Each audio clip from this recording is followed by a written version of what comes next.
ओम श्री गणेशाय नमः। ओम श्री दुर्गाय नमः। श्री दुर्गा सप्तशती अष्टम अध्याय। रक्त बीज वध। ध्यानम। मैं अणिमा आदि सिद्धमयी किरणों से आवर्त भवानी का ध्यान करता हूँ। उनके शरीर का रंग लाल है, नेत्रों में करुणा लहरा रही है तथा हाथों में पास, अंकुश, बाण और धनुष शोभा पाते हैं। ऋषि कहते हैं, चंड और मुंड नामक दैत्यों के मारे जाने तथा बहुत सी सेना का संहार हो जाने पर दैत्यों के राजा प्रतापी शंभु के मन में बड़ा क्रोध हुआ और उसने दैत्यों की संपूर्ण सेना को युद्ध के लिए कूच करने की आज्ञा दी। वह बोला, आज उदययुद्ध नाम के 86 दैत्य सेनापति अपनी सेनाओं के साथ युद्ध के लिए प्रस्थान करे। कंबु नाम वाले दैत्यों के 84 सेना नायक अपनी वाहनी से गिरे हुए यात्रा करे। 50 कोटि वीर्य कुल के और 100 धूम्र कुल के असुर सेनापति मेरी आज्ञा से सेना सहित कूच करे। कालाक, दोहाद्र्य, मौर्य और काल के असुर भी युद्ध के लिए तैयार हो मेरी आज्ञा से तुरंत प्रस्थान करे। भयानक शासन करने वाला असुरराज शंभु इस प्रकार आज्ञा दे सहस्त्रों बड़ी बड़ी सेनाओं के साथ युद्ध के लिए प्रशिक्षित हुआ। उसकी अत्यंत भयंकर सेना आती देख चंडिका ने अपनी धनुष की टंकार से पृथ्वी और आकाश के बीच का भाग गुंजा दिया। राजन, तदनंतर देवी के सिंह ने भी बड़े जोर जोर से दहाड़ना आरंभ कर दिया। फिर अंबिका ने घंटे के शब्द से उस ध्वनि को और भी बढ़ा दिया। धनुष की टंकार, सिंह की दहाड़ और घंटे की ध्वनि से संपूर्ण दिशाएं गूंज उठी। उस भयंकर शब्द से काली ने अपने विकराल मुख को और भी बढ़ा लिया तथा वे इस प्रकार से विजयी हुई। उस तुमुल नाद को सुनकर दैत्यों की सेनाओं ने चारों ओर से आकर चंडिका देवी, सिंह तथा काली देवी को क्रोधपूर्वक घेर लिया। राजन, इसी बीच में असुरों के विनाश तथा देवताओं के अभ्युदय के लिए ब्रह्मा, शिव, कार्तिकेय, विष्णु तथा इंद्र आदि देवों की जो शक्तियां थी, जो अत्यंत पराक्रम और बल से संपन्न थी, उनके शरीर से निकलकर उन्हीं के रूप में चंडिका देवी के पास गई। जिस देवता का जैसा रूप, जैसी वेशभूषा और जैसा वाहन है, ठीक वैसे ही साधनों से संपन्न हो उसकी शक्ति असुरों से युद्ध करने के लिए आई। सबसे पहले हंसयुक्त विमान पर बैठी हुई अक्षसूत्र और कमंडल से सुशोभित ब्रह्मा जी की शक्ति उपस्थित हुई, जिसे ब्रह्माणी कहते हैं। महादेव जी की शक्ति वृषभ पर आरूढ़ हो, हाथों में श्रेष्ठ त्रिशूल धारण किए, महानाग का कंकण पहने, मस्तक में चंद्र रेखा से विभूषित हो वहां आ पहुंची। कार्तिकेय जी की शक्ति स्वरूपा जगदम्बिका उन्हीं का रूप धारण किए श्रेष्ठ मयूर पर आरूढ़ हो हाथ में शक्ति लिए दैत्यों से युद्ध करने के लिए आई। इसी प्रकार भगवान विष्णु की शक्ति गरुड़ पर विराजमान हो शंख, चक्र, गदा, सांग्रे, धनुष तथा खड्ग हाथ में लिए वहां आई। अनुपम यज्ञ वाराह का रूप धारण करने वाले श्री हरि की जो शक्ति, वह भी वराह रूप धारण करके वहां उपस्थित हुई। नरसिंह जी की शक्ति भी नरसिंह के समान शरीर धारण करके वहां आई। उसकी गर्दन के बालों के झटके से आकाश के तारे बिखर पड़ते थे। इसी प्रकार इंद्र की शक्ति वज्र हाथ में लिए गजराज ऐरावत पर बैठकर आई। उसके भी सहस्त्रों नेत्र थे, इंद्र के जैसा ही उसका स्वरूप था। तदनंतर उन देव शक्तियों से घिरे हुए महादेव जी ने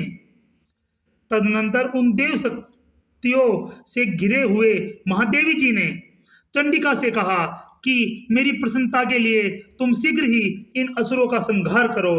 तब देवी के शरीर से अत्यंत भयानक और परम उग्र चंडिका शक्ति प्रकट हुई, जो सैकड़ों गिदड़ियों की भांति आवाज करने वाली थी। उस अपराजिता देवी ने धूमिल जटा वाले महादेव जी से कहा, भगवान, आप शंभु और निशंभु के पास दूत बनकर जाइए और उन अत्यंत गर्वीले दानव शंभु एवं निशंभु दोनों से कहिए, साथ ही उनके अतिरिक्त जो भी दानव युद्ध के लिए वहां उपस्थित हो उनको भी यह संदेश दीजिए, दैत्यो, यदि तुम जीवित रहना चाहते हो तो पाताल को लौट जाओ। इंद्र को त्रिलोकी का राज्य मिल जाए और देवता यज्ञ का उपभोग करे। यदि बल के घमंड में आकर तुम युद्ध की अभिलाषा रखते हो तो मेरी सिवाय मेरी योगिनियां तुम्हारे कच्चे मांस से तृप्त होंगी। क्योंकि उस देवी ने भगवान शिव को दूत के कार्य में नियुक्त किया था, इसलिए वह संसार में शिवदूती के नाम से विख्यात हुई। वे महादैत्य भी भगवान शिव के मुंह से देवी के वचन सुनकर क्रोध में भर गए और जहां कात्यायनी विराजमान थी उस ओर बढ़े। तदनंतर वे दैत्यामर्ष में भरकर पहले ही देवी के ऊपर बाण, शक्ति और दृष्टि आदि अस्त्रों की वर्षा करने लगे। तब देवी ने भी खेल खेल में ही धनुष की टंकार की और उससे छोड़े हुए बड़े बड़े बाणों द्वारा दैत्यों के चलाए हुए बाण, शूल, शक्ति फरसों को काट डाला। फिर काली उनके आगे होकर शत्रुओं को शूल के प्रहार से विदीर्ण करने लगी और खटवांग से उनका कचुम्बर निकालती हुई रणभूमि में विचरने लगी। ब्रह्माणी भी जिस ओर दौड़ती थी उसी ओर अपने कुमुंडल का जल छिड़ककर शत्रुओं के ओज और पराक्रम को नष्ट कर देती थी। महेश्वरी ने त्रिशूल से तथा वैष्णवी ने चक्र से अत्यंत क्रोध में भरी हुई कुमार कार्तिकेय की शक्ति के द्वारा दैत्यों का संहार आरंभ कर दिया। इंद्र शक्ति के वज्र प्रहार से विदीर्ण हो सैकड़ों दैत्य दानव रक्त की धारा बहाते हुए पृथ्वी पर सो गए। वाराही शक्ति ने कितनों को अपनी तुतुन मार कर नष्ट किया। दाढ़ों के अग्रभाग से कितनों की छाती छेद डाली। कितने ही दैत्य उसके चक्र की चोट आने से विदीर्ण होकर गिर पड़े। नरसिंगी भी दूसरे दूसरे महादैत्यों को अपने नखों से विदीर्ण करके खाती और सिंहनाद से दिशाओं एवं आकाश को गुंजाती हुई युद्ध क्षेत्र में विचरने लगी। कितने ही असुर शिवदूती के प्रचंड ठास से अत्यंत भयभीत हो पृथ्वी पर गिर पड़े और गिरने पर उन्हें शिवदूती ने उस समय अपना ग्रास बना लिया। इस प्रकार क्रोध में भरे हुए मातृगणों को नाना प्रकार के उपायों से बड़े बड़े असुरों का मर्दन करते देख दैत्य सैनिक भाग खड़े हुए। मातृगणों से पीड़ित दैत्यों को युद्ध से भागते देख रक्तबीज नामक महादैत्य क्रोध में भरकर युद्ध करने के लिए आया।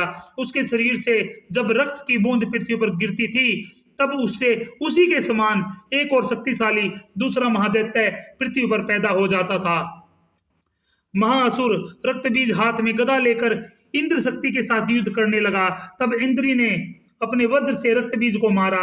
वज्र से घायल होने पर उसके शरीर से बहुत सा रक्त चूने लगा और उससे उसी के समान रूप तथा पराक्रम वाला योद्धा उत्पन्न होने लगा। उसके शरीर से रक्त की बीज की समान ही वीर्यवान, बलवान तथा पराक्रमी थे। वे रक्त से उत्पन्न होने वाले पुरुष भी अत्यंत भयंकर अस्त्र शस्त्रों का प्रहार करते हुए वहां मातृगणों के साथ घोर युद्ध करने लगे। पुण्य वज्र के प्रहार से जब उसका मस्तक घायल हुआ तब रक्त बहने लगा और उससे हजारों पुरुष उत्पन्न हो गए। वैष्णवी ने युद्ध में रक्त बीज पर चक्र का प्रहार किया तथा इंद्री ने उस दैत्य पर गदा से चोट पहुंचाई। वैष्णवी के चक्र से घायल होने पर उसके शरीर से जो रक्त बहा था उससे उसी के बराबर आकार वाले सहस्त्रों महादैत्य प्रकट हो गए और उनके द्वारा संपूर्ण जगत व्याप्त हो गया। कौमारी ने शक्ति से, वराही ने खड्ग से, महेश्वरी ने त्रिशूल से महादैत्य रक्तबीज को घायल किया। क्रोध में भरे हुए उस महादैत्य रक्तबीज भी गदा से सभी मात्र शक्तियों पर पृथक पृथक प्रहार करने लगा। शक्ति और शूल आदि से अनेक बार घायल होने पर जो उसके शरीर से रक्त की धारा पृथ्वी पर गिरी उससे भी निश्चय ही सैकड़ों असुर उत्पन्न हुए। इस प्रकार उस महादैत्य के रक्त से प्रकट हुए असुरों द्वारा संपूर्ण जगत व्याप्त हो गया। इससे उन देवताओं को बड़ा भय हुआ। देवताओं को उदास देख चंडिका ने काली से शीघ्रता पूर्वक कहा, चामुंडे तुम अपना मुख और भी फैलाओ तथा मेरे शस्त्रपात से गिरने वाले रक्त बिंदुओं तथा उनसे उत्पन्न होने वाले महादैत्यों को तुम अपने इस उतावले मुख से खा जाओ। इस प्रकार रक्त से उत्पन्न होने वाले महादैत्यों का भक्षण करती हुई तुम रण में विचरती रहो। ऐसा करने से उस दैत्य का सारा रक्त अक्षीण हो जाएगा और वह स्वयं ही नष्ट हो जाएगा। उन भयंकर दैत्यों को तुम खा जाओगी, तब दूसरे नए दैत्य उत्पन्न नहीं हो सकेंगे। काली से यूं कहकर चंडिका देवी ने शूल से रक्त बीज को मारा और काली ने अपने मुख से उसका रक्त ले लिया। तब उसने वहां पर चंडिका पर गदा से प्रहार किया, किंतु उस गदापात से देवी को तनिक भी वेदना नहीं पहुंची। रक्त बीज के घायल शरीर से बहुत सा रक्त गिरा, किंतु जो ही वह रक्त गिरा तो ही चामुंडा ने उसे अपने मुख में रख लिया। रक्त गिरने से काली के मुख में जो महादैत्य उत्पन्न हुए उन्हें भी वह वहीं पर चट कर गई उसने रक्त बीज का रक्त भी पी लिया। तदनंतर देवी ने रक्त बीज को, जिसका रक्त चामुंडा ने पी लिया था, वज्र, बाण, खड़ग, रस्सी आदि से मार डाला। राजन, इस प्रकार शस्त्रों के समुदाय से आहत एवं रक्तहीन हुआ महादैत्य रक्त बीज पृथ्वी पर गिर पड़ा।